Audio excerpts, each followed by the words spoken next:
É muito importante que todos nós estejamos atentos à qualidade das obras públicas, mas essa também não é uma missão fácil. Como é que a população pode ajudar o gestor fiscalizar essas obras? Não as obras que estão em andamento, mas aquelas que já estão feitas e nos servindo.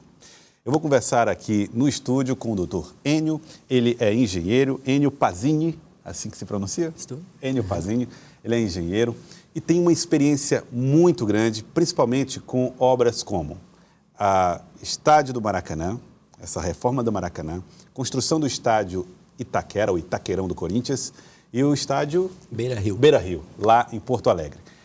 Doutor Enio, qual é a necessidade? Primeiro eu queria falar um pouco da estrutura desses estádios. Hoje nós estamos trabalhando com conceitos novos de estádios, né, que são os estádios Arena. O que é que muda na concepção e principalmente na conservação desses estádios? Boa tarde. Boa tarde, é um prazer estar aqui participando do programa e um prazer estar na linda Teresina. Muito obrigado. Muito obrigado, senhor. Bom, nós estamos falando, no caso dos estádios, de duas situações. O estádio do Maracanã, o estádio na época com 60 anos, e o estádio do Beira-Rio, na época com 40 e poucos anos. Então, são dois estádios que tiveram que ser avaliados, né? Avaliação de todo o estado de conservação das estruturas e depois a realização de procedimentos de reparo e recuperação das estruturas que estavam com problemas. Então, essa era a minha responsabilidade nesses estádios. Agora a gente tem uma ideia de que estrutura de concreto vence o tempo. Não é bem assim? No início, né, quando começamos a construir com concreto armado, se tinha a sensação de que o concreto era perene. E hoje, passado um século da sua utilização, nós estamos vendo que as estruturas de concreto apresentam problemas que podem ser muito sérios. Basta ver na mídia escrita e falada os últimos acontecimentos com relação às estruturas de concreto. Estruturas de concreto que, de forma prematura, vêm apresentando problemas de durabilidade, de falta de funcionalidade e que requerem, de maneira urgente, ações preventivas e corretivas. É muito melhor que a gente trabalhe de forma preventiva. Eu acho que nós temos que nos acostumarmos a trabalhar de forma preventiva para não chegar a um ponto de colapsar uma estrutura, de levar a óbitos eventualmente ou custos sociais tremendos, como quando uma ponte colapsa, quando uma estrutura colapsa. Isso é um custo social enorme. Não é só o custo de reabilitar a estrutura, mas é que são muitas horas de pessoas que são perdidas, além do custo da intervenção propriamente dito. Aqui no Brasil, houve uma época de construção de estádios. Mineirão, nos anos 70, no período do regime militar, onde você tinha um investimento muito grande nessas praças esportivas. Nós temos, inclusive, imagens aí do Estádio Albertão, que é o nosso Estádio Albertão, que foi feito com uma tecnologia bem parecida com a do Mineirão. Inclusive, é comparado. Estrutura chamada de concreto protendido, essas coisas.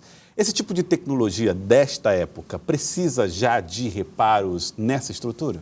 Precisa, com a idade que tem as estruturas. Vejam que, atualmente, né, a norma brasileira 15575 fala de uma vida útil de projeto mínima de 50 anos, com a tecnologia atual. Vamos imaginar, então, obras mais antigas que foram feitas há 40, 50, 60 anos atrás. Elas têm que ser acompanhadas, estão em um momento onde elas necessitam de uma avaliação profunda. Não é uma avaliação visual como antigamente se realizava, né? Atualmente nós temos à disposição equipamentos, metodologias, ensaios, critérios para conhecer o estado de conservação das estruturas. As avaliações, utilizando somente os sentidos humanos, são importantes, mas existe a necessidade, principalmente em estruturas mais antigas, da utilização de instrumentos adequados para conhecer como está essa estrutura. O senhor está querendo dizer que o estádio, evidentemente, não vai estar dizendo que os estádios vão cair de hoje para amanhã, mas é preciso analisá-los agora, mas é rápido fazer isso. Perfeito, exatamente. Esta é a ideia. A ideia de não esperar que a coisa aconteça, né? Que a catástrofe, o colapso ou que os custos de reabilitação aumentem com o tempo. É muito importante que a gente atue preventivamente. A engenharia preventiva é a engenharia que a sociedade deseja. A engenharia corretiva é necessária, mas com um custo muito maior, um custo social, um custo para o dono da obra. É por isso que a gente defende, na nossa Associação Brasileira de Patologia das Construções, a gente defende isso, o conhecimento dos problemas das estruturas para, inclusive, não reproduzi-los em obras novas.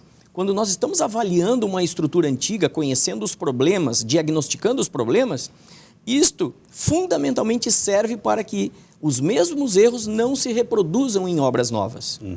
Quando nós temos, por exemplo, não é recente, mas houve um caso, pelo menos alguns anos atrás, de torcedores que na Fonte Nova desceram, né, da arquibancada, quebrou a arquibancada, que era feita em concreto, caíram ali embaixo.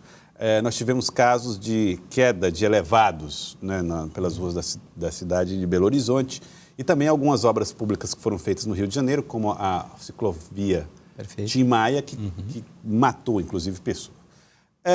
Como é que a população que usa todos os dias esses equipamentos pode ajudar a autoridade a identificar problemas? Essa informação pode e deve ser enviada. A população, obviamente, é leiga no assunto, mas ela pode enviar essa informação para o órgão municipal competente, para o órgão estadual competente, para o Sinduscom, para o CREA, porque ali pode existir uma continuidade.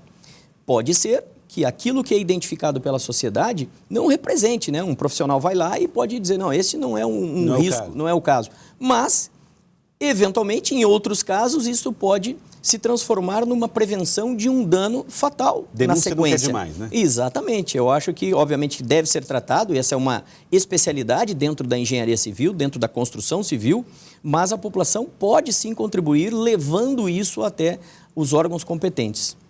Eu quero agradecê-lo, doutor Enio Panzini. O senhor vai estar hoje proferindo palestra.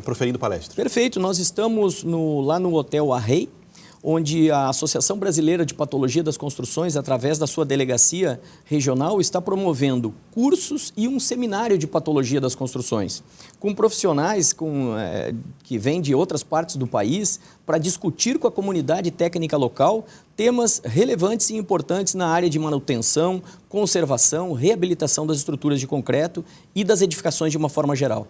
Doutor Enio Panzini, muito obrigado pela participação aqui conosco. Engenheiro, muito obrigado por ter vindo aqui ao Jornal do Piauí.